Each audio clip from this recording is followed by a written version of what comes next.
저와 여러분이 한 절씩 교독하시고 30절 말씀은 함께 읽도록 하겠습니다. 제가 먼저 읽겠습니다. 여러분 성경을 읽을 때는 큰 소리로 읽으십시오. 예수께서 그들 앞에 또 비유를 들어 이르시되 천국은 좋은 씨를 제 밭에 뿌린 사람과 같으니 사람들이 잘 때 그 원수가 와서 곡식 가운데 가라지를 덧뿌리고 갔더니 싹이 나고 결실할 때에 가라지도 보이거늘 집주인의 종들이 와서 말하되 주여 밭에 좋은 씨를 뿌리지 아니하였나이까 그런데 가라지가 어디서 생겼나이까. 주인이 이르되 원수가 이렇게 하였구나. 종들이 말하되 그러면 우리가 가서 이것을 뽑기를 원하시나이까. 주인이 이르되 가만두라. 가라지를 뽑다가 곡식까지 뽑을까 염려하노라. 함께 읽습니다. 둘 다 추수 때까지 함께 자라게 두라. 추수 때에 내가 추수꾼들에게 말하기를 가라지는 먼저 거두어 불사르게 단으로 묶고 곡식은 모아 내 곡간에 넣으라 하리라. 아멘. 여러분 오늘 본문에서 예수님은 천국에 관한 비유라고 말씀하시면서 오늘 본문을 말씀하셨습니다.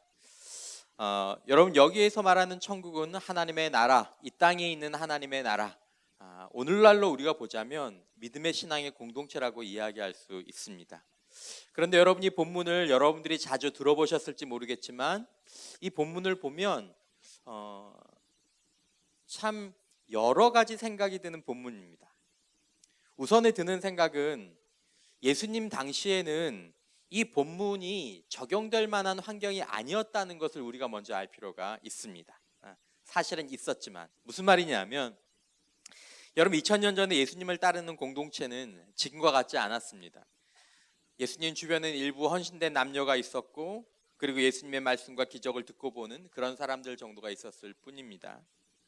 그런데 여러분 오늘 본문은 그때가 아니라 오히려 지금 현재의 그리스도인 공동체의 모습을 마치 예견이라도 하듯 예수님께서 이 말씀을 하고 계셨다는 것입니다. 여러분 예수님은 하나님의 아들이십니다. 그리고 예수님께서 당신의 제자들을 친히 한 명 한 명 불러서 택하셨습니다. 여러분 오늘 기독교가 이렇게 세계적인 종교가 될 수 있었던 가장 중요한 이유 가운데 하나는 예수님께서 당신의 제자들을 12명의 제자들을 특별히 그들을 중심으로 훈련시키셨다는 데 있습니다.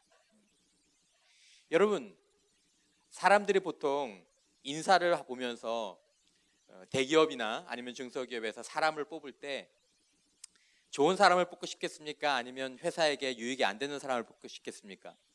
당연히 좋은 사람을 뽑으려고 하겠죠. 정말 애를 많이 씁니다. 이 방법 저 방법 쓰면서 사람을 뽑는데 여러분 회사에서 이렇게 사람을 뽑아놓고 시간이 지난 후에 야 정말 이 사람 정말 우리가 잘 뽑았다 라고 이렇게 나중에 판명이 되는 사람들이 뽑은 사람들 가운데서 몇 프로 정도 될 것 같아요? 여러분 생각에는 아주 대기업이다. 야 정말 이 사람 잘 뽑았다. 정말 좋은 자원 우리가 뽑았다. 그렇게 뽑으려고 100사람이면 그렇게 노력할 거 아니에요. 몇 퍼센트 나중에 평가하면 몇 퍼센트나 될 것 같아요? 보통 30%래요. 30%. 그리고 나머지 30%는 소위 말하는 쏘쏘. 그리고 나머지 30% 정도는 3분의 1은 우리가 잘못 뽑았다. 잘못 뽑았다. 그렇게 인사검증 시스템을 갖추고 있는데도 이제 그렇다는 거죠. 자, 여러분 예수님은 예수님의 제자를 뽑으실 때 실수가 있으셨을까요? 없으셨을까요? 예수님은 하나님의 아들이시잖아요. 당신의 제자 뭐 100명 뽑는 거였으면 말도 안 해. 딱 12명 뽑는 거였잖아요. 근데 여러분 그 가운데 오늘 본문에 나오는 것처럼 뭐가 있었습니까? 알곡만 있었던 게 아니라 뭐가 있었어요? 가라지가 있었어요. 여러분 예수님의 제자 가운데에서도 가라지가 있었습니다.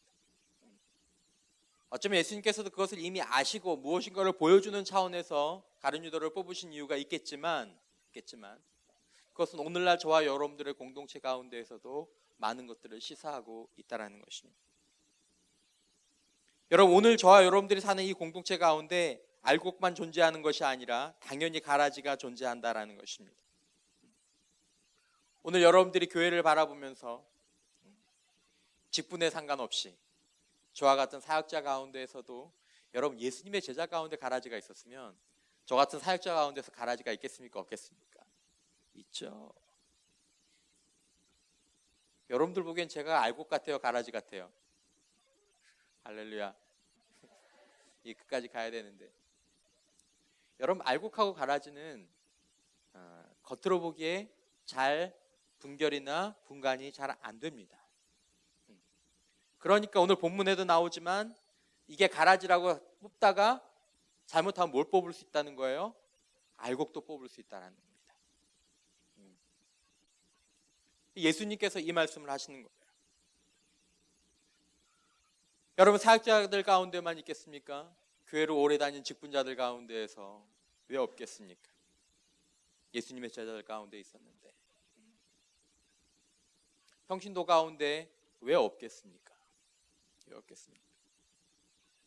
여러분 그 사람들이 주님 오실 때까지 끝까지 아니면 개인적인 종말이 끝까지 이를 때까지 함께 한 공동체에서 한 성도로 한 목사로 한 직분자로 사는 것이 오늘날 교회의 존재론의 현실이다라는 것입니다. 목사님 우리 교회는 완벽한 교회가 되어야 됩니다. 하나님 목사님 우리 공동체는 완벽한 공동체가 만들어야 됩니다. 제가 교회에서 목사로 사역을 하면서 우리 교회는 가라지가 하나도 없는 알곡으로 된 신자들만 만들어야지. 그건 불가능하다라는 것입니다. 불가능하다라는 것입니다. 여러분들이 혹시라도 어느 교회를 찾을 때 나는 정말 모두 다 알곡만 있는 교회를 찾아야지. 그렇게 찾아다니시면 그런 교회를 발견할 수가 없다라는 것입니다. 교회는 늘 부족한 것들이 있습니다. 가라지 같아 보이는 사람들이 있습니다. 그런 공동체들이 있습니다. 여러분들이 정말 완벽한 공동체를 찾았으면 여러분들이 가서 혹시 여러분들이 그 완벽한 공동체를 깰 수도 있는 거죠. 내가 불완전하기 때문에. 여러분 교회 공동체에 알곡과 가라지가 있다는 것은 어떻게 보면 교회 공동체에서 불완전한 사람들을 받아들이고 그들을 참고 그들을 인내해 줄 여지를 우리들에게 보여주는 말씀일 수도 있습니다. 여러분 어떤 곡식은 자라다 보면 그 곡식이 아주 연약하고 어린 곡식처럼 아니면 가치 없는 곡식처럼 보일 수 있습니다. 하지만 예수님께서 그것들을 가만히 내버려 두라고 말씀하셨습니다. 여러분 삶을 살다 보면 또 생활을 하다 보면 알곡인 줄 알았던 성도가 가라지로 드러나는 경우들도 있습니다. 야 정말 저 사역자가 정말 저 직분자가 정말 저 리더가 아니면 저 성도가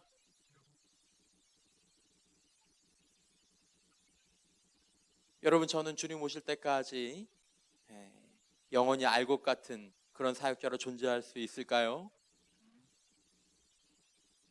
물음표. 여러분 여기에 물음표가 찍힙니다. 그럼요. 저는 틀림없어요.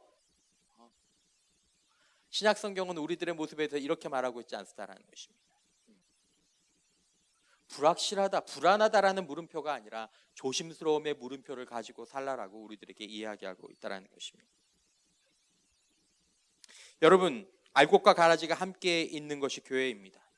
이것은 무엇이냐 하면 비슷해 보이지만 전혀 다른 시작과 끝을 가지고 있는 존재들이 있다는 것입니다.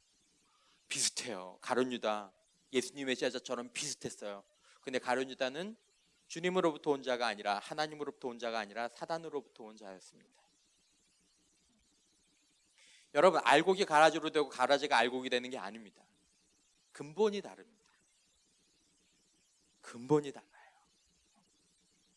목사님 근본이 달라도 교회에서 봉사하고 섬기고 전도하고 헌금하고 그렇게 할 수 있습니까? 있습니다. 가룟 유다가 그렇게 했잖아요. 여러분 가라지도 교회에 나올 수 있습니다. 가라지도 몇 년 동안 주일 성수할 수 있습니다. 가라지도 11조 할 수 있고요. 가라지도 섬기고 봉사할 수 있습니다. 하지만 가라지가 안 되는 게 있습니다. 가라지가 절대로 안 되는 게 있습니다. 가룟 유다가 절대로 안 되는 게 있습니다. 뭐가 안 될까요? 뒤에 말씀드리겠습니다. 여러분, 오늘 우리가 교회를 바라보면서 우리는 이 사실을 먼저 바라보아야 합니다. 교회 안에는 마태복음 13장과 여러 장들의 비유에 나오는 것처럼 알곡과 가라지가 함께 있습니다. 양과 염소가 함께 있습니다. 좋은 것과 못된 것들이 함께 있습니다. 여러분들은 좋은 사람인 줄 믿습니다. 알곡인 줄 믿습니다. 여러분, 그것들을 여러분들의 마음 가운데 조심스럽게 지키고 살아가야 한다는 것입니다. 이것이 종말론적인 신앙입니다. 주님, 제가 주님 앞에 나갈 때, 주님 나라에 들어갈 때 마치 천국을 주님께서 천국에서 분류장구를 운영하실 때, 이제 추수 때가 다 되어서 자 이제 추수하자 라고 말씀하실 때 제가 가라지로 분류되지 않고 알곡으로 주님의 곳간에 드릴 수 있도록, 여러분, 이것이 우리의 남은 평생의 기도의 제목이 되어야 한다는 것입니다.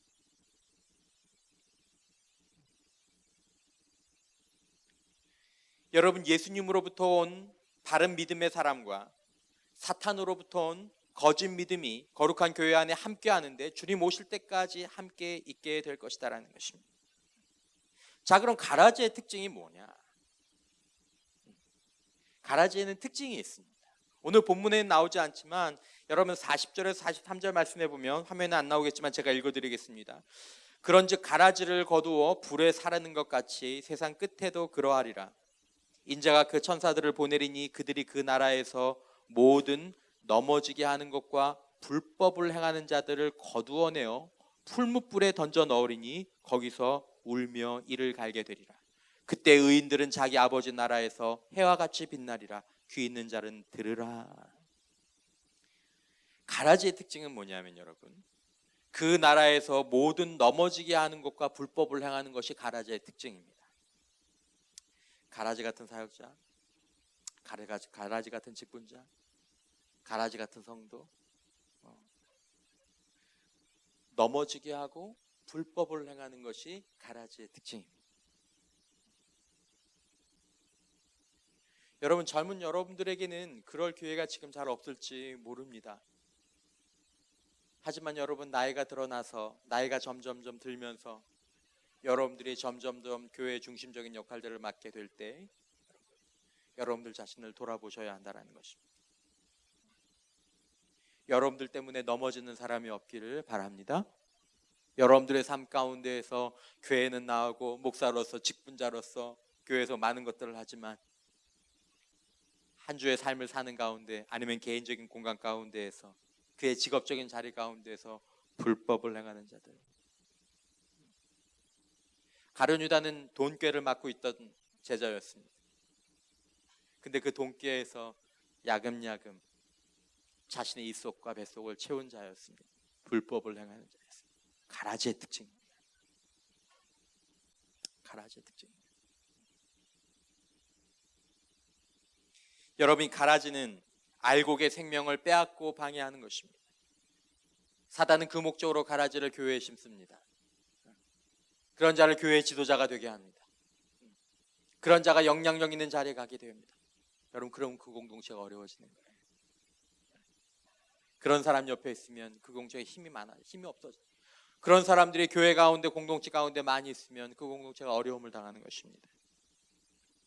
가라지는 무엇입니까? 천국의 회방꾼이고 사탄의 대리인입니다. 그런 사람들이 교회에 있게 될 것이라고 예수님께서 말씀하셨습니다. 너희가 교회를 생활을 하다 보면 그런 사람들이 있게 될 것이다.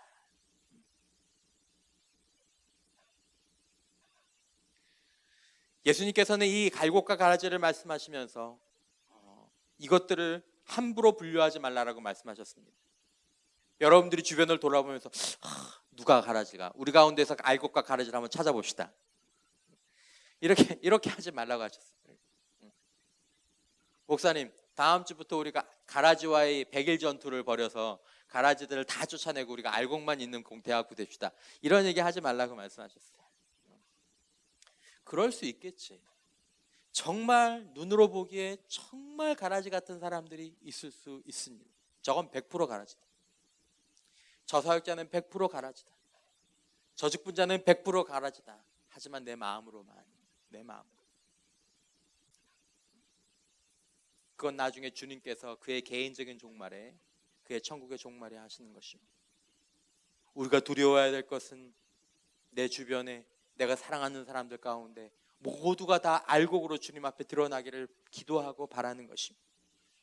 여러분, 가라지는 정해져 있어요. 그러나 우리가 보기엔 누가 가라지인지 알 수 없어요.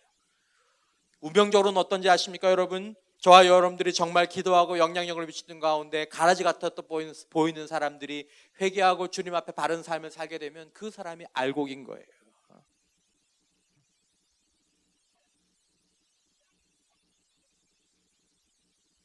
여러분, 중요한 것은 우리가 알곡과 가라지를 분류하는데 눈을 시퍼렇게 뜨고 그것들을 분류하는데 우리의 생각을 두는 것이 아니라 알곡이 알곡답게 사는 것인 줄 믿습니다.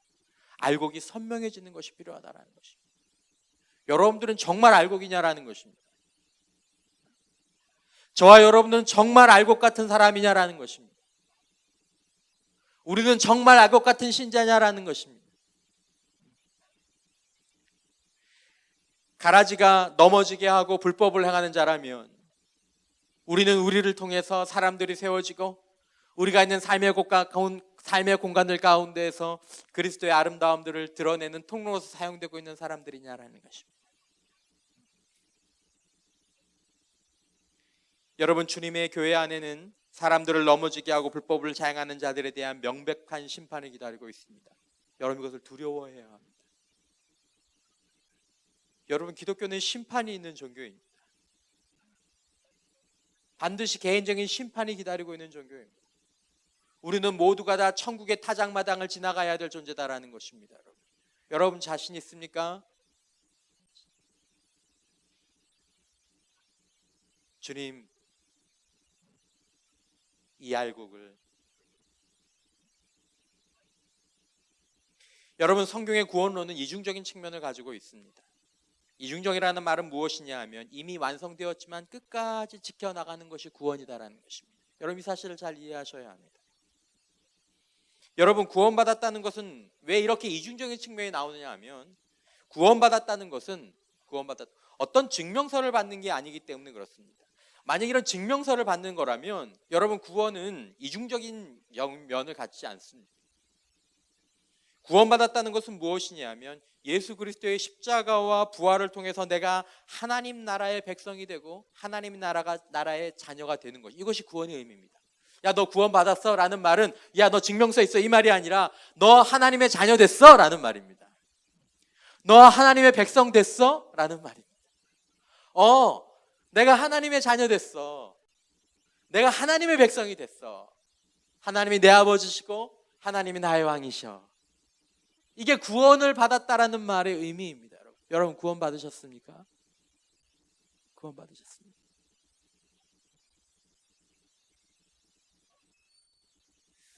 여러분, 구원을 지켜나간다는 것은 무엇입니까? 바로 내 삶 속에서 내가 하나님의 백성이 되고 하나님의 자녀가 된 것을 확인하고 드러내면서 사는 것이 바로 구원을 지켜나간다는 것입니다. 매번 구원을 새롭게 받는다는 것이 아닙니다. 여러분, 구원을 지켜나간다는 것은 우리의 삶이 내가 하나님의 자녀 된 것을, 내가 하나님의 백성 된 것을 드러내면서 사는 것이다라는 것입니다. 오늘도 그것을 여러분들이 드러내면서 확인하면서 살아야하는 것입니다. 여러분, 잘 기억하시고 혼돈하지 않으셨으면 좋겠습니다. 사람들이 들어도 자꾸 혼돈하고 그리고 미혹되는 것이 있습니다. 여러분, 성경은 그리스도인의 삶의 열매를 굉장히 중요시합니다. 그리스도인의 삶에 열매가 있느냐? 근데 여러분 보십시오. 열매입니다. 공로나 조건이라고 얘기하지 않고 열매라고 이야기하는 것입니다. 요한복음 15장 4절에서 6절 말씀 우리 다 같이 함께 한번 큰 소리로 읽어보도록 하겠습니다. 시작. 내 안에 거하라. 나도 너희 안에 거하리라. 가지가 포도나무에 붙어있지 아니하면 스스로 열매를 맺을 수 없음같이 너희도 내 안에 있지 아니하면 그러하리라. 나는 포도나무요 너희는 가지라.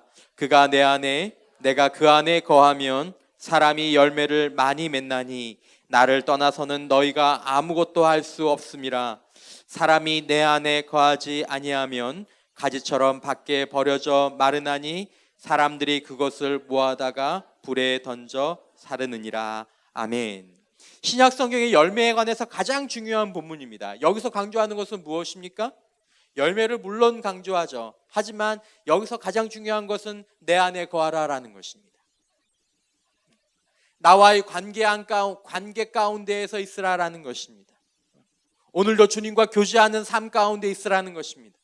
오늘도 주님이 나의 왕 되시고 나의 주인 되시는 삶 가운데 머물라라는 것입니다. 그러면 내 삶에 열매가 맺혀지겠다라는 것입니다. 공로나 조건이 아닙니다. 네가 착한 삶을 살고 네가 잘한 삶을 살면 그걸 가지고 내 자녀를 삼아주겠다라는 말이 아닙니다. 여러분, 자녀가 되었기 때문에 그 삶을 사는 것입니다. 역은 허락하지 않습니다. 내가 이러이러한 것을 했으니 내가 구원받게 내가 아니라 내가 예수님 안에서 예수님을 따르며 이러이러한 삶을 살아가는 것을 보니까 내가 하나님의 백성이구나, 내가 하나님의 자녀가 맞구나. 아주 어릴 땐 다르겠죠. 여러분들 부모님의 자녀인 것을 남들이 어떻게 봅니까? 그 부모님께 순종하는 거 보면서 이야기하지 않습니까? 그 집 아들내미구나. 여러분들이 그 나라의 국민인 것을 어떻게 알 수 있습니까? 여러분들이 그 나라의 주권과 그리고 통치권과 아니면 그 나라의 영향력을 존중하고 거기에 따르는 것을 보면서 알 수 있지 않겠습니까? 바로 이런 것입니다. 여러분은 예수님을 주와 구원자로, 나의 주님으로, 나의 구원자로 삼아 하나님의 자녀로 살아가는 사람들의 삶 가운데서 나타나는 열매가 무엇이라고 생각하십니까? 아까 제가 말씀드렸죠. 가룟유다에게는 절대로 나타나지 않는 열매가 있습니다. 가라지는 주일날 예배에 참석할 수도 있고 헌금을 드릴 수도 있고 많은 봉사를 할 수도 있습니다. 저처럼 설교를 할 수도 있습니다. 그러나 가라지가 절대로 안 되는 것이 있습니다. 절대로 안 되는 것이 있습니다. 마가복음 12장 28절에서 31절 말씀. 서기관 중 한 사람이 그들이 변론하는 것을 듣고 예수께 잘 대답하신 줄 알고 나와 묻되, 예수님한테 묻습니다. 서기관이, 성경을 잘 아는 사람입니다. 모든 계명 중에 첫째가 무엇입니까? 모든 계명 중에 첫째가 무엇입니까? 예수께서 대답하시되 첫째는 이것이니 이스라엘아 들으라. 주 곧 우리 하나님은 유일한 주시라. 내 마음을 다하고 목숨을 다하고 뜻을 다하고 힘을 다하여 주 너의 하나님을 사랑하라 하신 것이요. 둘째는 이것이니 내 이웃을 내 자신과 같이 사랑하라 하신 것이라. 이보다 더 큰 계명이 없느니라. 가라지한테 안 되는 게 뭐냐면요, 여러분, 사랑이 안 됩니다. 여러분, 이게 우리 신앙 가운데서 가장 중요한 도전이고 가장 중요한 기준이라는 것을 여러분들이 아셨으면 좋겠습니다. 사람이 하나님과 그 사람 사이의 관계가 멀어지면 제일 먼저 떨어지는 게 뭐냐면 믿음이나 저런 것이 아니라 여러분, 제일 먼저 떨어지는 게, 확실히 떨어지는 게 사랑입니다. 사랑입니다. 근데 이걸 성도들이 잘못 생각하면 사랑은 계속 떨어지고 있는데 다른 것들이 잘 이루어져 있으니까 내가 하나님의 자녀된 관계를, 하나님의 백성된 관계를 잘 누리고 있다고 생각할 수 있습니다. 이렇게 되면 크게 오해가 생기는 거죠. 관계 중심적인 신앙, 인격적인 신앙이 되지 않는 것입니다. 하나님께서 뭐라고 말씀하셨습니까? 내가 너에게 바라는 것은 겸손히 내 하나님과 동행하는 것이다 라고 말씀하셨습니다. 예수님께서 뭐라고 말씀하셨습니까? 신약 성경에서 가장 중요한 영성의 본문 요한복음 15장, 내 안에 뭐하라? 거하라. 그러면서 예수님께서 요한복음 15장에서 뭐라고 말씀하셨냐면 내 안에 거하라라는 말씀을 뒤쪽에 가보면 나의 사랑 안에 거하라 라고 말씀하셨습니다. 내가 너를 사랑하고 너는 나를 사랑하고 이것이 계속 유지되라라는 것입니다. 여러분, 일주에도 말씀을 드렸지만 하나님의 사랑을 누리고 그리고 하나님을 사랑하는 사람, 여러분, 사람의 마음에는 사랑과 미움이 동시에 공존할 수 없습니다. 물론 가끔 연약해서 그럴 때가 있지만 한 사람의 마음 가운데에서 사랑이 충만하면 그의 삶 가운데에서 사랑이 흘러나오게 되어 있습니다. 일주에도 그런 얘기를 여러분들과 나누지 않았습니까? 여러분 누가 사랑을 빠졌을 때 누가 사랑을 하면 괜히 관대해집니다. 그렇지 않나요? 사랑하면 관대해집니다.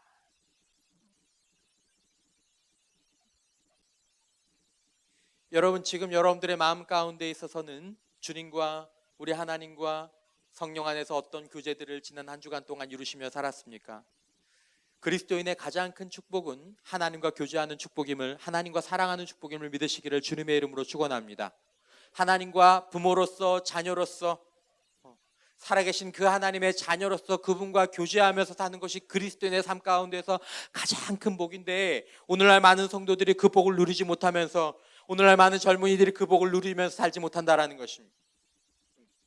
심지어 그 복을 구하지도 않는다라는 것입니다. 다른 걸 구하는 거죠. 왜냐하면 거기에 구원이 있는 줄 알고.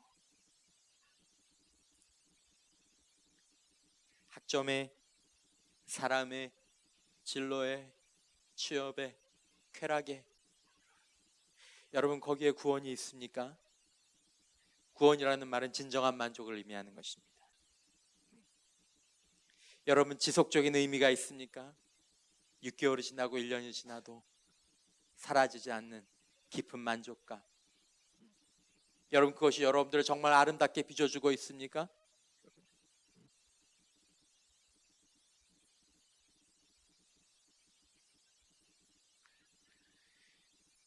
하나님의 자녀된 자들에게 나타나는 핵심의 열매의 핵심 중에 핵심은 뭐냐면 그가 지금 하나님과 좋은 관계를 누리고, 그리고 그가 정말 알곡 신자로서 살고 있을 때에 나타나는 가장 중요한 특징은 바로 오늘 말씀드렸던 이 이중사랑 계명이라고 얘기하는, 이중사랑 계명, 하나님을 사랑하고 이웃을 사랑하는 이 계명이 나타나는 것입니다. 여러분들의 삶 가운데서 사랑이 마르면 여러분들의 신앙을 진단하셔야 합니다. 100% 주님과 여러분들과의 관계가 소원하거나 아니면 형식적이거나, 여러분 그러면 다시 오는 말씀으로 돌아가고 복음으로 돌아와야 합니다. 정말 우리가 살아계신 하나님을 바라보고 있는지, 여러분들은 여러분들의 삶 가운데서 여러분들의 모습을 보면서 여러분들의 죄악된 모습, 아니면 여러분들이 실망한 모습, 여러분들이 헛된 것들을 붙잡고 있는 모습들을 바라보면서 여러분들이 그것들을 통찰하고 있는지, 아니면 그것들을 갈망하고 있는지. 여러분 우리는 너무 쉽게 세상의 것들을 갈망하는 욕망들로 우리들의 영혼을 채울 때가 있습니다. 그리고 여러분 세상의 것들을 우리들의 마음 가운데서 사모하고 갈망하기 시작하면 우리의 마음을 빼앗은 세상은 우리로 하여금 더욱더 큰 갈증을 느끼게 하는 것입니다. 여러분 세상의 쾌락이 만족되는 거 보셨습니까? 못 보셨을 겁니다. 세상의 쾌락은 만족을 주지 않습니다. 조금 더 하면 너를 만족하게 해줄게 라고 얘기할지 모르겠지만 세상 쾌락은 여러분들에게 만족을 주지 않습니다. 여러분들도 알지만 그걸 안다고 해서 하나님께 돌아오지는 않는 것 같습니다. 여러분들이 매번 사람에게 실망하지만 그걸 안다고 해서 하나님께 돌아오는 것 같지는 않습니다. 하지만 그 자리에서 여러분들이 하나님을 바라보셔야 한다는 것입니다. 여러분들이 결정하셔야 한다는 것입니다. 아, 여기에는 희망이 없다. 여기에는 참된 즐거움이 없다. 여러분 어디에 여러분들의 시간을 쏟고 계십니까? 여러분들의 마음의 가장 큰 우선순위는 지금 어디에 가 있습니까? 여러분들의 한 주의 대부분의 시간이 무엇을 하는데 사용되고 있습니까? 여러분들의 마음은 부유하십니까? 여러분들의 영혼은 부유하십니까? 여러분들의 영혼은 평안하십니까? 여러분 우리 안에 하나님이 가득하지 않으면 우리 영혼은 영원히 쉼을 누리기가 어렵습니다. 단 한 번이라도 여러분들의 삶 가운데에서 주님을 경험하신 적이 있다면 여러분 그 시간 여러분들이 가장 아름다우셨을 것입니다. 저는 그걸 확신합니다. 지금 여러분들의 마음 가운데 우상으로 삼은 것이 무엇입니까? 사람 때문에 너무 힘듭니까? 사랑 때문에 너무 힘듭니까? 아니면 쾌락 때문에? 여러분들이 여러분들의 모습을 주님 앞에 고백하고 이 시간 여러분들의 우상의 끈들을 또한 여러분들의 마음들을 주님께로 향할 수 있도록 성령께서 도와주시는 은혜가 있기를 주님의 이름으로 축원합니다.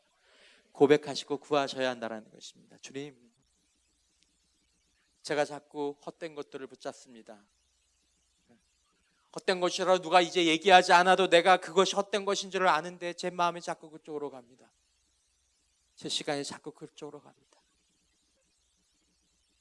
여러분, 그래서 성경은 우리를 향해서 죄인이라고 얘기하는 것입니다. 우리 스스로가 우리를 통제할 수 없는, 하나님 저는 통제할 수 없습니다. 제가 제 인생의 주인이 되지 않게 하십시오. 저는 십자가에서 주님과 함께 못 박혀서 저는 죽었습니다. 이제 저가 아니라 부활하신 그리스도가 내 안에서 나를 주장하실 수 있도록 저를 주님 앞에 드립니다.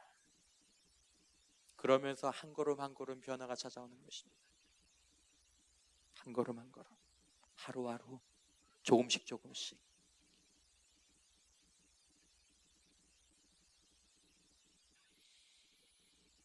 내가 생각의 근원까지 죄인이고 심판과 정죄를 받아야 할 나를 사랑하셔서 당신의 아들을 보내어 죄인으로 삼으시고 십자가에 못 박으신 하나님의 사랑을, 살아계신 하나님의 사랑을 알고 이제 그 하나님을 아버지로, 왕으로, 목자로 삼아 사는 삶이 신자의 참된 정체성이다라는 것입니다. 알곡 신자는 여러분 무엇을 하느냐로 결정되는 것이 아니라 그가 하나님과 지금 어떤 관계를 누리고 있느냐로 결정되는 것입니다. 그래서 알곡과 가라지의 가장 큰 특징은 관계에 있는 것입니다. 저 신자가 하나님과 어떤 관계를 맺고 있느냐가 알곡과 가라지를 분류하는 가장 중요한 결정적인 요소가 되는 것입니다. 알곡으로 살고 싶다면 여러분 다시 한번 여러분과 저의 삶 가운데 주님과 동행하고 내 안에 계신 주님을 하나님으로 인정하는, 나 자신은 십자가에 못 박힌 그 존재로 부정하는, 자신을 부인하는 하나님, 그런 삶들이 여러분과 저의 삶 가운데 있기를 주님의 이름으로 축원합니다. 그러므로 여러분, 알곡 신자로 사는 삶을 위해서 가장 중요한 것은 여러분 바른 복음을 이해하는 것입니다. 여러분, 복음은 너무나 중요합니다. 바른 복음을 이해하는 것이 중요합니다. 목사님, 전 믿음이 좋아요. 여러분들이 믿음이 좋아서 게 문제가 아니라 그 믿음을 가지고 바른 복음을 붙잡아야지, 이상한 복음을, 다른 복음을 붙잡게 되면 여러분 그 믿음이 오히려 화가 되는 것입니다. 화가 되는 것입니다. 여러분 들어보셨던 것처럼 이단에 빠진 많은 사람들 가운데 있어서는 기존 신자들 가운데 믿음이 좋은 분들이 계신 걸 알 거예요. 믿음이 좋은 분들, 밭이 너무 좋아,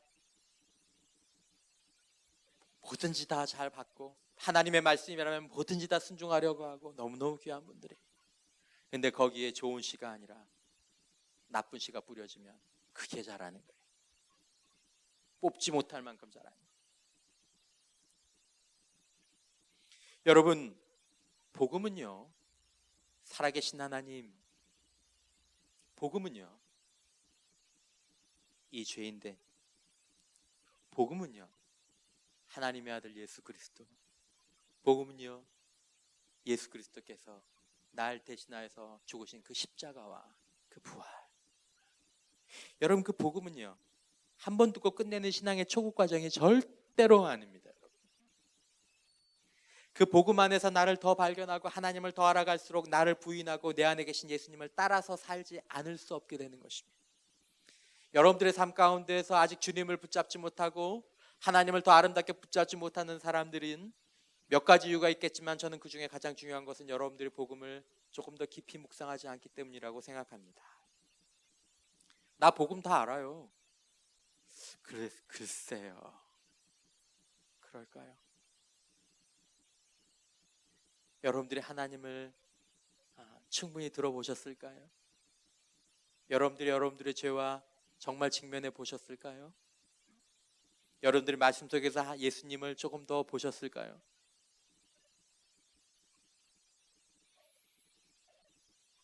여러분, 가라지는 자신을 부인하지도 않고 따라서 예수님을 따라서 살 수도 없습니다.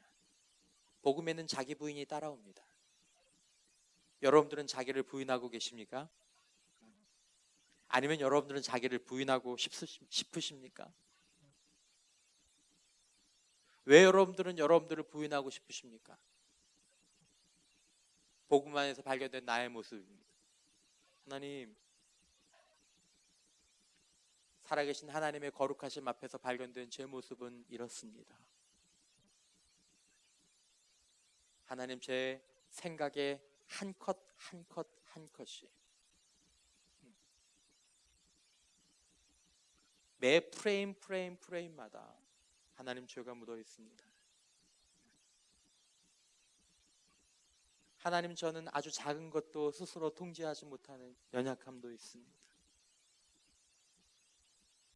하나님, 이런 죄가 어떻게 다른 사람 앞에서 내 자신이 거룩하다라고 이야기할 수 있겠습니까? 하나님, 어떻게 제가 이런 사람에게 제 인생을 맡기겠습니까? 사람을 한번 분류해 보자라는 거죠. 여러분이라면 여러분 같은 사람에게 여러분들의 인생의 차키를 주겠습니까? 정말 믿을 만한데요. 내 인생을 맡깁니다. 제 인생을 맡아 주십시오. 여러분 맡기시겠어요? 여러분 저한테 여러분들의 인생을 맡기시겠어요? 목사님 어렵죠. 여러분은 정말 여러분 같은 사람에게 여러분들의 인생을 맡기시겠습니까? 정말? 한 걸음만 떼서 생각해보자. 하나님의 거룩하심 앞에서, 하나님의 지혜로우심 앞에서, 하나님, 저는 많은 재능도 있고 하나님, 저는 많은 귀한 것들도 갖고 있습니다. 그러나 하나님, 제가 제 인생을 맡는다면 하나님, 그것은 제 인생의 재앙이 될 것입니다. 저의 삶의 모든 영역에서 여러분들은 여러분들의 인생의 주인이십니까? 아니면 여러분들의 인생의 주인이 바로 예수님이십니까? 신앙은 이 문제예요.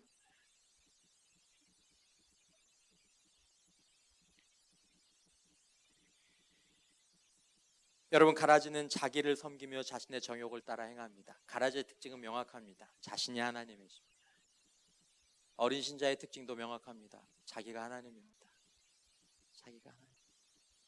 어린아이들, 내 거야! 내 거야. 요즘 제가 많이 하는 말이 내 거예요. 내 거야. 그거 내 거야! 내 거야. 어린 모습. 주님 앞에서도 자기 거를 주장하고 주님 앞에서도 자신의 것들을 주장하고, 반면에 알곡의 삶은 무엇을 하는 삶이 아니라 반드시 누구를 바라보고 누구를 따르며 누구를 사랑하는 삶입니다. 여러분, 알곡에는 여러분 항상 누구가 있습니다. 여러분들 삶에 누구가 있습니까? 여러분 삶의 의식 중간중간에 이 누구가 있어야 합니다. 여러분, 바로 그 주님이 있으셔야 합니다. 내 안에 거하라라고 말씀하셨잖아요. 거한다는 건 무엇입니까? 함께 있는 것이죠. 함께 오래 있는 것이죠. 나와 동행하라고 말씀하지 않으셨습니까? 동행이 무엇입니까? 주님과 함께 걷는 것이죠. 여러분들 안에 그 주님이 계신다는 것이죠. 이 문을 나가는 그 순간에, 오늘 저녁에 여러분, 이것이 그리스도인의 가장 큰 축복입니다. 알곡의 삶은 무엇을 하는 삶이 아닙니다. 여러분, 하나님을 사랑하라고 말하는 것이 아닙니다. 이웃을 사랑하라고 말하는 것이 아닙니다. 여러분과 저의 삶 가운데서 지금 여러분들이 정말로 주님을 바라보고 주님을 따르고 주님을 사랑하는 삶을 살고 있느냐라는 것입니다. 열매에 대해서 가장 중요한 본문 가운데 하나가 갈라디아서 말씀입니다.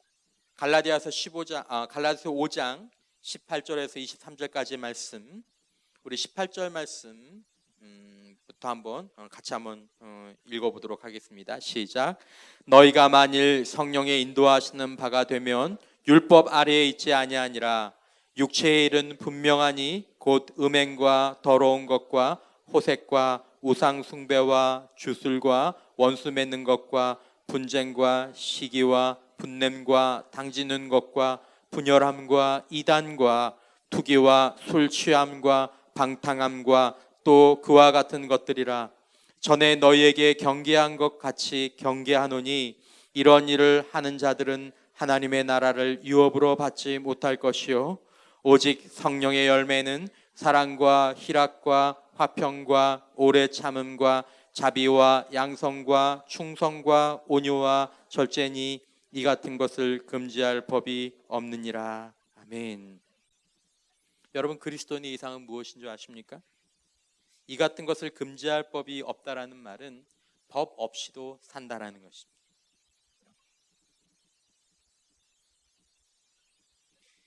여러분, 성령의 열매는 우리가 이 열매들을 맺으려고 애쓰는 것이 아닙니다. 오늘 본문 18절 말씀에 보면 이렇게 나오죠. 너희가 만일 성령의 인도하시는 바가 되면 율법 아래에 있지 아니하리라. 여러분, 성령의 열매라는 것은 바로 무슨 말이냐 하면 18절 말씀으로 비교해 보면 바로 성령의 열매를 맺는다라는 말은 무슨 말이냐 하면 그 사람이 성령의 인도하시는 바를 따라 사는 삶이다라는 것입니다. 그것 외에는 우리들의 삶 가운데서 음행과 더러운 것과 호색과 우상 숭배와 주술과 원수 맺는 것, 너 나 원수야, 분쟁하고 시기하고 분내고 당짓는 거, 분열한 거, 이단 거, 투기하는 거, 술 취하는 거, 방탕하게 사는 거, 이런 것들을 막을 수 있는 방법이 없다라는 것입니다. 우리 안에. 여러분, 기독교 신앙은 이제 너 예수 믿었으니까 똑바로 살아 이렇게 말씀하시는 것이 아니라 우리는 하나님을 믿게 되면, 예수 그리스도를 믿게 되면 주님의 영이 우리 안에 거하시는 것입니다. 여러분들 안에 성령님께서 계신 것을 믿음으로 받아들이시기를 주님의 이름으로 축원합니다. 믿음으로 받으셔야 돼요. 여러분, 하나님은 여러분들의 기도를 듣고 계십니다. 여러분들이 어떤 상황과 어떤 처지에 있든지 바로 그곳에서 하나님, 제가 하나님을 따라 살기를 원합니다. 주님, 제가 성령님을 따라 살기 원합니다. 성령님, 저를 주장해 주십시오. 여러분들 자신을 부인하고 여러분들과 제 안에 계신 성령님께 내 자신을 맡기면 예수의 생명이 우리 안에서 기동하고 성령께서 우리를 역사하심으로 말미암아 그 순간에 우리가 다른 선택을 하게 되는 것입니다. 사랑의 선택, 희락의 선택, 화평의 선택, 오래 참음의 선택.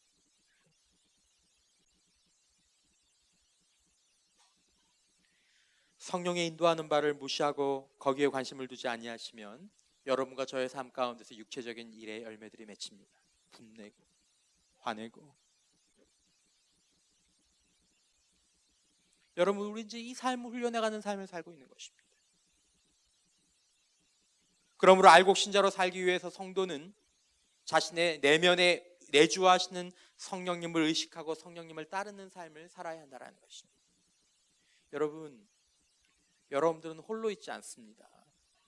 여러분들은 홀로 계시지 않습니다. 여러분들 자신을 부인하고 내려놓으면 그제서야 여러분들 안에 계신 주님이 성령 안에서 떠오르는 모습들을, 떠오르는 것들을 여러분들이 경험하게 될 것입니다. 먼저 여러분들이 부인되셔야 합니다. 주님, 저는 안 됩니다. 주님, 제가 죄인입니다. 부인하시면 그제서야 여러분들 마음 가운데 계시는 성령님께서 여러분들과 저의 인생의 주도권을 맡아주시기 위해서 우리들에게 손을 내밀어 주시는 것이다. 주님께 맡기는 것입니다. 여러분, 성령을 의지하면서 살 때 우리가 죄를 이기는 줄 믿으시기를 주님의 이름으로 축원합니다. 어제와 다른 행동을 오늘 하게 됨을 믿으시기를 주님의 이름으로 축원합니다. 나를 부인하고 내 안에 계신 성령님을 의지할 때 성령께서 우리들에게 그 일들을 할 수 있도록 하시는 것입니다. 사랑할 수 없는 사람도 사랑할 수 있도록 해주시는 것입니다. 거룩한 삶이 그때부터 시작되는 것입니다. 성령을 구해야 합니다. 성령을 의지해야 합니다.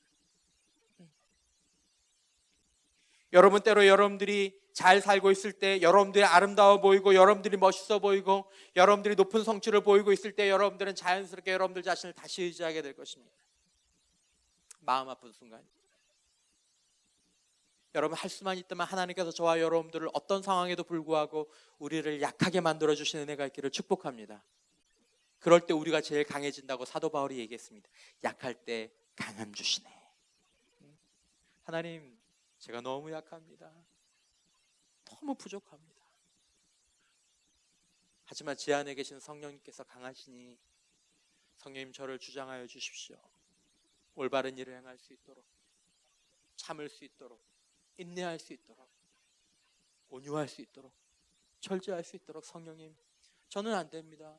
주님 저를 주장해 주십시오. 간절히 기도하고 주님 앞에 나아갈 때 우리들의 삶 가운데서 다른 열매가 맺히는 것입니다. 그것이 성령의 열매입니다.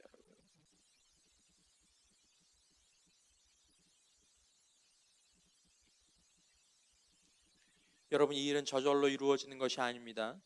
신앙의 모든 동사는 과거형, 완료형 아닙니다. 신앙의 모든 동사는 항상 현재 진행형입니다. 주님 앞에 가는 그 순간까지 현재 진행형입니다. 빌립보서 2장 12절 말씀 함께 한번 읽어보겠습니다. 시작. 그러므로 나의 사랑하는 자들아, 너희가 나 있을 때뿐 아니라 더욱 지금 나 없을 때에도 항상 복종하여 두렵고 떨림으로 너희의 구원을 이루라. 아멘. 항상 복종해야 한다는 것입니다. 주님, 저를 주장해 주세요. 이것이 가장 지혜로운 일입니다. 제 몸에 힘이 있고 제가 지성이 있지만 하나님, 이것을 내가 주장하지 않고 성령님께서 주장해 주세요. 항상 복종하고 두렵고 떨림으로. 여러분, 이 말이 굉장히 중요한 말입니다. 하나님, 제가 언제 가라지 짓을 할지 모릅니다. 주님 앞에서 알곡으로 들여가는 그 순간까지 제가 깨어 있어야 합니다. 가룟 유다가 자기가 제자가 아닌 줄은 꿈에도 생각을 못했을 것입니다. 자기가 사탄이 심어놓은 가라지라는 것을 꿈에도 생각 못했을 것입니다. 여러분들 보기에는 명백한 가라지라고 보이는 사역자나 직분자나 성도가 있어도 그 사람은 자신이 가라지라고 꿈에도 생각하지 않습니다. 우리도 그럴 수 있습니다. 두렵고 떨리는 것입니다. 마지막까지.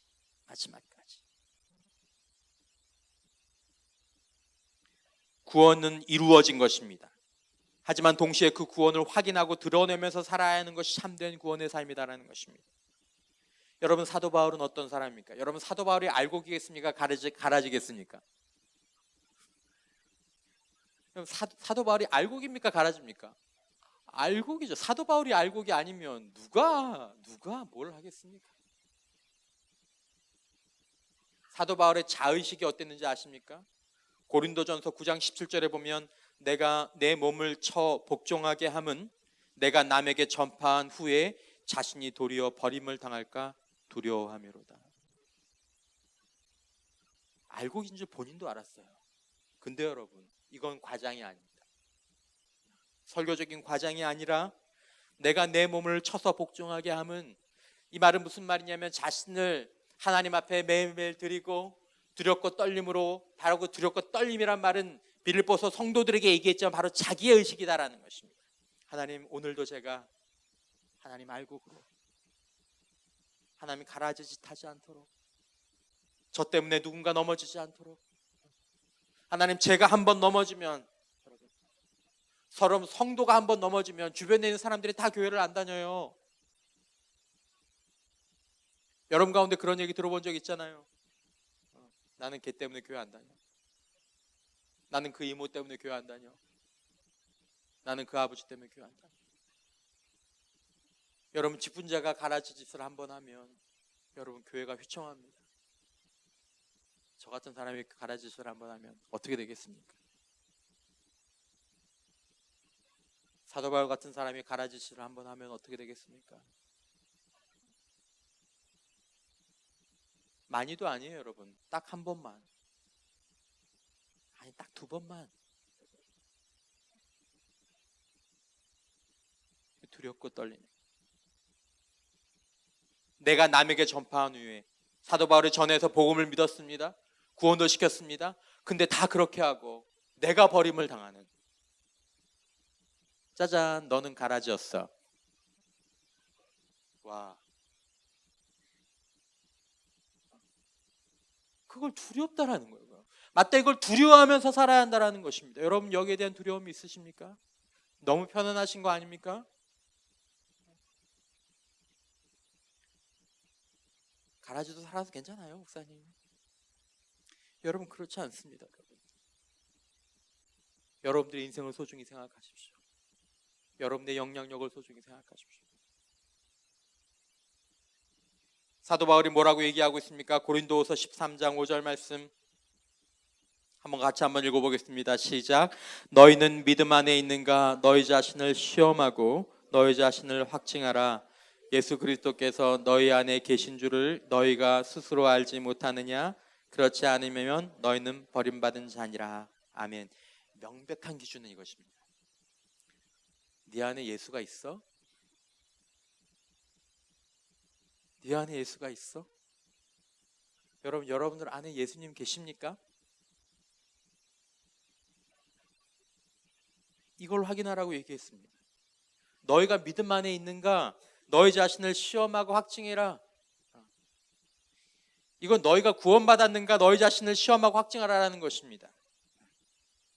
믿음이 무엇입니까? 그 사람 안에 그리스도가 있으면 그가 구원받은 자고 그가 믿음이 있는 자라는 것입니다. 오늘 여러분들과 저의 마음 가운데, 저의 삶 가운데서 내 안에 그리스도가 계시냐라는 것입니다. 오늘도 그리스도와 교제하셨습니까, 여러분?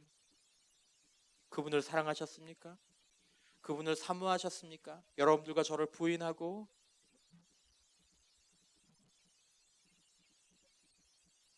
눈을 뜰 때 그분과 함께 눈을 뜨고 삶의 중간중간 그분이 의식되어지고 잠자는 그 순간 영원히 우리와 함께 계신 임마누엘이신 주님이 여러분들 안에 계심을 확증하며 확인하며 사는 저와 여러분들이 될 수 있기를 주님의 이름으로 축원합니다. 이 얘기를 하는 거예요. 이것이 신약 성경에서 말하고 있는 전체적인 계와 딱 맞는 것입니다. 여러분, 위험한 자리에 있는 사람들이 있습니다. 히브리서 5장 12절에 보면 이런 사람들 이렇게 얘기했습니다. 때가 오래되었으므로 너희가 마땅히 선생이 되었을 터인데 너희가 다시 하나님의 말씀의 초보에 대하여 누구에게서 가르침을 받아야 할 처지이니 단단한 음식은 못 먹고 젖이나 먹어야 될 자가 되었도다. 믿음에 들어온 지 오래되었다라는 거예요. 그리고 이때쯤이면 마땅히 선생이 되었을 터인데 예수 그리스도와 동행하는 법을 알려주고 주님과 동행하면서 그 사람의 삶 가운데서 열매가 점점점 맺혀가고 이런 사람들이 되어야 됐을 터인데 이 사람들이 말씀의 초보에 대해서 가르침을 받아야 될 처지니 단단한 음식은 못 먹고 젖이나 먹는 처지가 되었다라는 것입니다. 알곡 신자들 가운데 그런 신자들이 있다라는 것입니다. 이제 단단한 것을 먹고 다른 사람들을 섬기고 세상을 변화시키는 일들에 참여하고 그리스도의 성품을 자신의 삶 가운데 드러내야 되는데 때가 오래되었지만 아직도 그것과는 거리가 멀다라는 것입니다. 그저 생각날 때 주님과 동행하고 겨우 구원받은 정도로만 멈춰서 사는 그리스도인들이 있다라는 것입니다. 여러분, 우리들에게 필요한 것이 무엇입니까?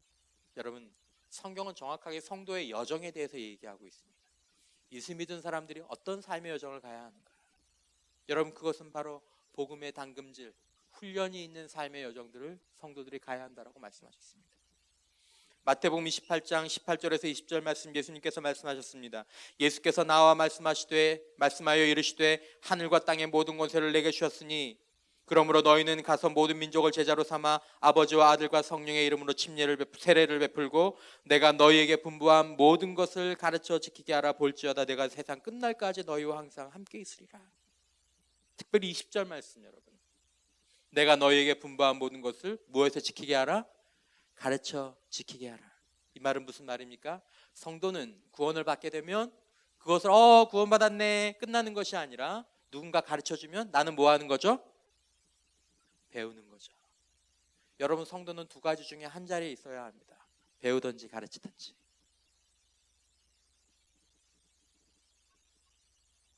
배움이 없는, 배움의 자리를 피하는 그런 건 때가 오래되었지만 여전히 젖밖에 먹을 수 없는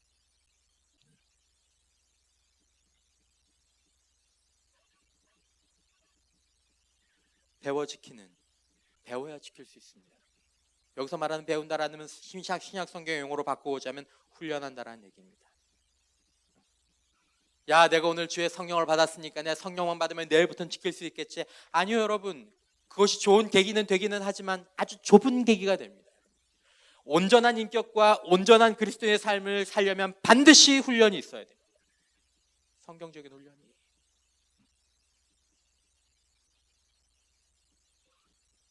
복음의 당금질이 필요합니다. 듣고 인내하는 삶이 필요합니다. 누가복음 8장 15절 말씀, 좋은 땅에 있다는 것은 착하고 좋은 마음으로 듣고 지키어 인내로 결실하는 자. 뭐로 결실한다고요? 인내 여러분. 인내는 뭐예요? 인내가 뭐죠?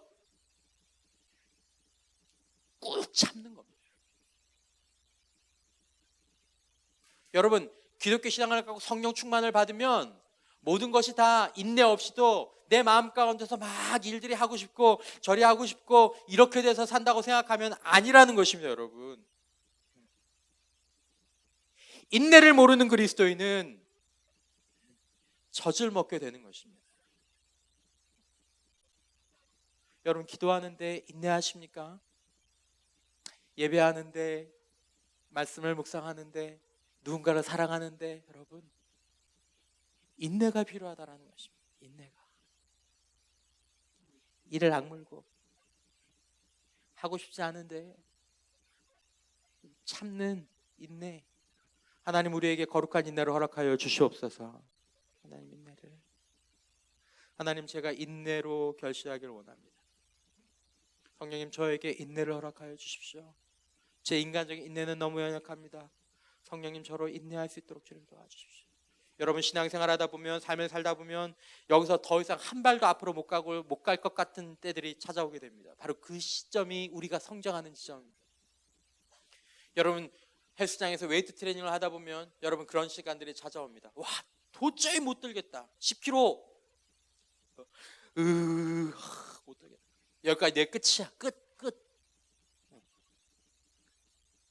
근데 여러분 거기서 이를 악물고 하나를 그냥 들고 놨다 내려놓으면 다음날 되면 근육이 찢어지죠. 하루 지나면 근육이 찢어져요. 그리고 이틀 지나면 그 근육이 찢어진 상태로 아물기 시작합니다. 3일째 가서 들어보면 하나 겨우 들던 사람이 2개를 듭니다. 2개. 근육이 또 조금씩 찢어집니다. 그리고 다시 붙습니다. 근육은 찢어지면서 성장하는. 인내는 찢어지는 겁니다. 하나님 난 못해요. 도저히 못해요. 난 진짜 못해 하나님. 이 마음이 찢어집니다. 근데 거기서 한 걸음 하게 되면 거기서 그 사람의 근력이 붙는 것입니다.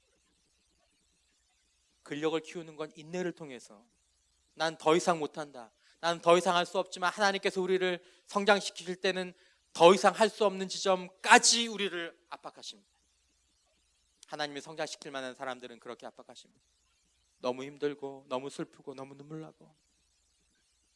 근데 주님 좀 도와주셔서 하나님 감당할 수 있도록 해주세요. 눈물을 펑펑 흘리며 그러면서 그 사람이 하나하나씩 성장하는 것입니다. 나중에 돌아보면 그 사람이 근력이 있는 사람이 돼요. 인내가 필요합니다. 무슨 삶이 필요합니까? 듣고 순종하는 삶이 필요합니다.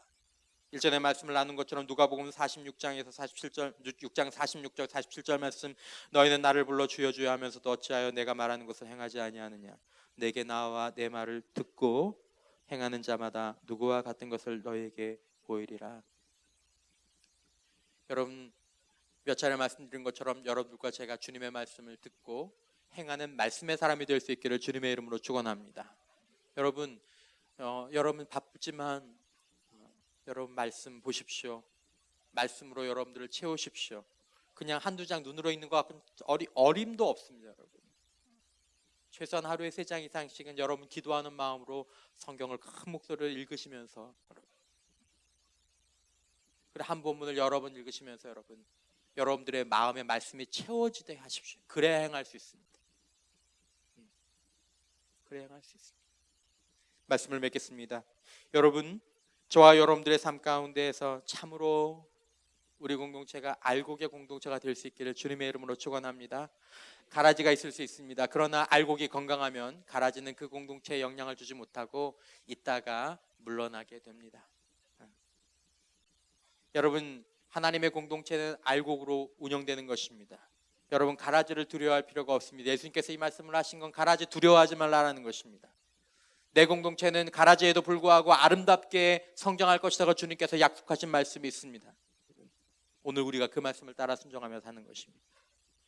여러분, 저와 여러분들의 삶 가운데에서 다시 한번 알곡된 신자의 삶이 우리들 안에서 드러날 수 있기를 주님의 이름으로 축원합니다. 다시 한번 다음 주 한 주 사는 삶을 사는 동안 여러분 하나만 기억하십시오. 내 안에 계신 주님. 여러분들 자신에게 실망스러울 때, 여러분들 자신에게 짜증이 날 때, 여러분들 자신이 왜 이 짓을 계속하는지 보면서 안타까울 때 여러분들 자신을 책망하기보다 여러분들 안에 계신 주님을 바라보면서 주님, 여기까지가 저의 한계입니다. 저는 죽고 제 안에 계신 주님께서 제 인생을 주장하시기를 원합니다. 주님과 동행하기를 원합니다. 주님. 내 안에 예수 그리스도가 있는지를 시험하라고 말씀하셨습니다. 그 주님을 기억하고 그 주님을 사랑하고 그 주님과의 사랑 가운데에서 그 말씀을 순종하는 삶을 살아가는 저와 여러분들이 되심으로 말미암아 여러분들이 알곡인 것들을 매일매일 매 순간순간 증명하고 성장하고 여러분들을 통하여서 알곡된 신자의 성품들이 또한 영향력들이 주변에 아름답게 나타날 수 있기를 주님의 이름으로 축원합니다.